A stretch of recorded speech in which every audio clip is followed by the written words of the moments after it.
তুমি আমার একটা নাম দিবা,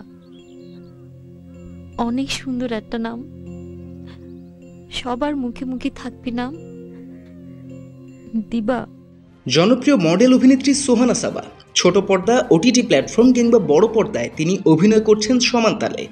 তাকে নিয়ে এই মুহূর্তে সামাজিক যোগাযোগ মাধ্যমে চলছে বেশ আলোচনা সমালোচনা।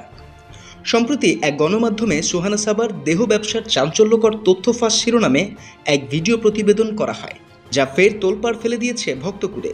তবে এই নিউজটি সম্পূর্ণ মিথ্যা, ভিত্তিহীন এবং উদ্দেশ্য প্রণোদিতভাবে করা হয়েছে বলে দাবি করেছেন অভিনেত্রী। সামাজিক যোগাযোগ মাধ্যম ইনস্টাগ্রামে এক পোস্ট দিয়ে এই নিউজটির প্রসঙ্গে নিজের ক্ষোভ প্রকাশ করেন সোহানা সাবা।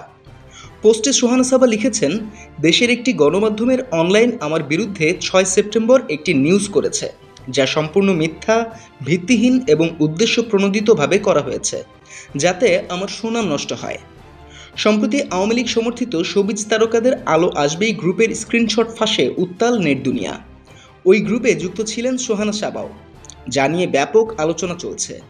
এই গ্রুপের সদস্য ছিলেন ফেরদৌস আহমেদ, রিয়াজ, শামিমা তুষ্টি, তানভিন সুইটি, সোহানা সাবা, অরুণা বিশ্বাস, অভিনেতা সাজু খাদেম সহ অনেকেই।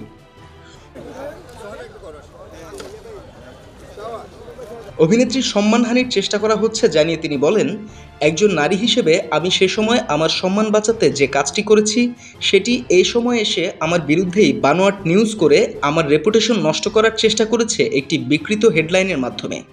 আমি তাদের শক্তভাবে বলতে চাই, আগামী 2 ঘন্টার মধ্যে আপনারা আপনাদের জায়গা থেকে প্রত্যেকটি নিউজ ডিলিট করবেন, না হলে আমি এই প্রমাণ নিয়ে আইনানুগ সিদ্ধান্ত নিতে বাধ্য হব। আপনারা দেখছেন ওয়েব নিউজ, বিশ্বজুড়ে বাঙালি আমেজি।